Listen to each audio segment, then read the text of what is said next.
Assalamualaikum warahmatullahi wabarakatuh. Perkenalkan, saya Ari Priyatna. Saya mahasiswa STEMI Bandung, program studi manajemen, kelas C8, NPM 101211293. Di sini saya akan menjelaskan mengenai Ma'rifatul Insan. Ma'rifatul Insan terdiri dari dua kata, yaitu ma'rifat yang artinya mengenal dan insan artinya manusia atau diri sendiri. Jadi, ma'rifatul insan adalah mengenal diri sendiri atau mengenal manusia. Kemudian definisi manusia. Manusia berasal dari kata manu, bahasa Sanskerta, dan mens, bahasa Latin, yang berarti berpikir, berakhlak budi, atau makhluk yang berakal budi. Secara istilah, manusia dapat diartikan sebuah konsep atau sebuah fakta, sebuah gagasan atau realitas, atau sebuah kelompok atau seorang individu. Manusia adalah salah satu ciptaan Allah SWT yang memiliki peranan penting dalam kehidupan di muka bumi. Kemudian asal penciptaan manusia, yang pertama dari tanah. Dijelaskan dalam Al-Quran surat Al-An'am ayat 2, yang artinya, Dialah yang menciptakan kamu dari tanah. Sesudah itu ditentukan ajal kematianmu, dan ada lagi suatu ajal yang ada pada sisinya, yang Dia sendirilah yang mengetahuinya. Kemudian kamu masih ragu-ragu tentang berbangkit itu. Quran surat Al-An'am ayat 2. Kemudian ruh. Dijelaskan dalam Al-Quran surat As-Sajdah ayat 9. Kemudian Dia menyempurnakan dan meniupkan ke dalamnya roh ciptaannya, dan Dia dijadikan bagi kamu pendengaran, penglihatan, dan hati, tetapi kamu sedikit sekali bersyukur. Kemudian ada unsur manusia. Yang pertama ada qalb atau kalbu atau hati. Kalbu pada dasarnya memiliki makna ganda, yaitu ada makna secara syariah dan ada secara hakikiyah. Secara syariah, kalbu diartikan sebagai segumpal daging. Secara lughawiyah, kalbu memiliki asli yaitu jantung. Kemudian di dalam kalbu inilah terletak al-azmu atau tekad, keputusan, dan rencana. Kemudian bebas memilih. Akan tetapi Allah memberikan kebebasan kepada manusia untuk memilih jalan, yaitu baik jalan yang lurus ataupun jalan yang sesat. Kemudian ada akal. Akal adalah alat untuk kita berpikir dan memahami ayat-ayat Allah SWT. Kemudian ada jasad, yaitu tubuh kita yang dipakai untuk menjalankan perintah Allah SWT. Kemudian ada amanah manusia. Yang pertama adalah ibadah, di mana dijelaskan dalam Quran surat Az-Zariyat ayat 56, yaitu wa ma khalaqtul jinna wal insan illa liya'budu. Dan aku tidak menciptakan jin dan manusia melainkan supaya mereka mengabdi kepadaku. Kemudian yang kedua adalah amanah sebagai al-khalifah, yaitu kepemimpinan di muka bumi. Kemudian manusia juga diberikan balasan oleh Allah SWT, yaitu buat mereka yang berbuat kebaikan maka akan mendapatkan balasan baik pula, dan orang-orang yang kafir akan mendapatkan azab dari Allah SWT. Kemudian kita masuk ke hakikat manusia, yaitu yang pertama ada makhluk. Makhluk adalah sesuatu yang dijadikan atau diciptakan oleh Tuhan, seperti manusia, binatang, tumbuhan. Kemudian manusia diciptakan oleh Allah dalam keadaan fitrah, al-fitrah, yaitu sifat asal kesucian, bakat, dan pembawaan. Manusia merupakan makhluk ciptaan Allah Ta'ala. Ia diciptakan dengan alal fitrah atau berada di atas fitrah. Yang kedua juga manusia diciptakan dalam keadaan lemah, yaitu dalam keadaan kelemahan, terutama dalam menghadapi godaan hawa nafsunya. Kemudian diciptakan dalam keadaan bodoh. Manusia juga diciptakan oleh Allah Ta'ala dalam keadaan jahil atau bodoh. Kemudian dalam keadaan fakir, membutuhkan kepada pemberian Allah SWT. Kemudian manusia dimuliakan oleh Allah SWT. Yang pertama adalah dengan ditiupkannya ruh kepada kita. Kemudian manusia juga diberikan memiliki keistimewaan daripada makhluk-makhluk yang lainnya. Kemudian manusia juga ditundukkan alam kepada manusia. Allah pun memuliakan manusia dengan cara menundukkan alam kepadanya. Kemudian manusia juga dibebani, yaitu dengan yang pertama ibadah kepada Allah SWT. Yang kedua juga menjadi khalifah atau pemimpin di muka bumi ini. Tetapi manusia diberikan kebebasan dalam memilih, yaitu bebas memilih mau memilih jalan yang iman atau memilih jalan yang kufur. Kemudian manusia akan mendapatkan balasan.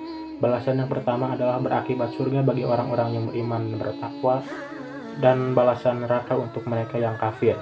Kemudian ada tokakul insan, yaitu potensi manusia. Potensi manusia yang pertama adalah pendengaran, yaitu yang digunakan untuk mendengarkan ajaran-ajaran Allah SWT yang disampaikan oleh Rasul-Rasulnya. Kemudian ada penglihatan. Penglihatan adalah kemampuan untuk mengenali cahaya dan menafsirkannya. Kemudian manusia juga diberikan hati. Kemudian manusia diberikan tanggung jawab. Tanggung jawab yang pertama adalah al-amanah, yaitu sikap amanah. Sikap amanah merupakan sikap sesuatu yang dipercaya untuk dijaga, dilindungi, dan dilaksanakan. Kemudian ada juga manusia yang al-hianat. Bagi manusia yang hianat ini, maka Allah akan mengirim azab kepadanya.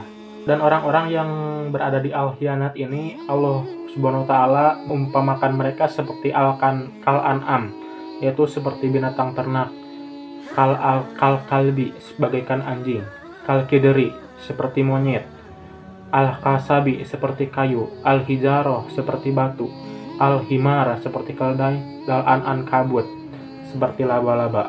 Kemudian ada nafsul insani atau jiwa manusia. Jiwa berasal dari bahasa Sanskerta yang artinya adalah benih kehidupan. Kemudian jiwa dalam bahasa Arab dikenal dengan istilah nafs. Jiwa juga adalah sesuatu yang memiliki eksistensi atau hakikat. Kemudian nyawa yang menyebabkan adanya kehidupan. Kemudian suatu sifat pada manusia yang memiliki kecenderungan kepada kebaikan dan juga kejahatan. Kemudian sifat pada diri manusia yang berupa perasaan dan indera yang ditinggalkannya ketika tidur.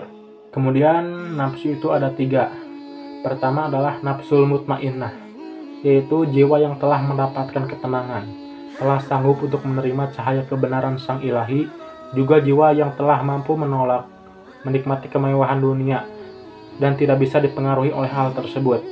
Kemudian ada nafsul lawwamah, yaitu jiwa yang arruh atau kolbu ajam dan akalnya tarik-menarik dengan al-hawa atau syahwat. Kemudian yang ketiga ada an-nafsul amaratu bis-su'i, adalah jiwa yang arruh atau kolbu ajam dan akalnya dikendalikan oleh al-hawa, yaitu syahwat dan yang lainnya. Maka jiwa yang seperti ini kecenderungannya adalah kepada syahwat semata. Kemudian ada sifatul insan, yaitu sifat-sifat manusia. Yang pertama adalah bersyukur.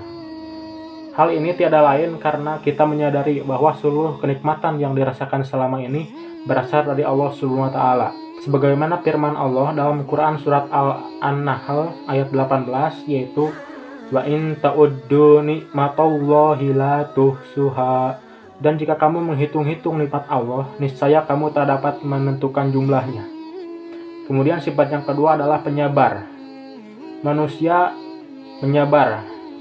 Contohnya adalah sabar dalam menerima hidup, sabar dalam menahan hawa nafsu, sabar dalam taat kepada Allah Subhanahu wa taala, sabar dalam berdakwah, dan sabar dalam pergaulan. Kemudian yang sifat yang ketiga adalah belas kasih, dan yang keempat adalah kasih sayang. Sifat Ra'uf dan Rahim atau belas kasih dan kasih sayang ini adalah bagian dari sifat Allah Ta'ala, sebagaimana disebutkan dalam ayat ini. Innallaha bin nasi la'ufur rahim. Sesungguhnya Allah benar-benar amat pengasih lagi maha penyayang kepada manusia. Quran surat Al-Baqarah ayat 143. Kemudian yang keempat ada lembut, santun, murah hati, dan toleran atau halim. Halim maknanya adalah penyantun yang sempurna, yang sifat santunnya juga mencakup orang-orang kafir dan fasik serta ahli maksiat. Yang kelima adalah suka bertaubat. Manusia adalah makhluk yang lemah. Mereka seringkali berbuat hilaf dan berbuat salah. Tetapi dalam Islam, orang baik adalah orang-orang yang jika sudah terlanjur berbuat salah, mereka bertaubat. Kemudian yang keenam adalah berhati lembut. Artinya, sangat lembut hatinya lagi banyak berdoa, penyayang, mempunyai keyakinan. Orang yang beriman lagi banyak bertaubat. Orang yang suka bertasbih, orang yang melerakan diri, yakni orang yang berbuat dosa secara sembunyi-sembunyi, lalu ia tobat dengan dosanya itu dan dengan sembunyi-sembunyi pula. Kemudian yang ketujuh adalah selalu bersikap jujur.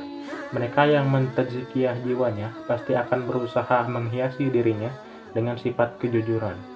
Kemudian yang terakhir adalah terpercaya, yakni dapat diandalkan karena jujur dan tidak berbuat curang ataupun menipu. Sekian penjelasan dari saya, mohon maaf bila banyak kesalahan. Wabillahi taufiq wal hidayah. Wassalamualaikum warahmatullahi wabarakatuh.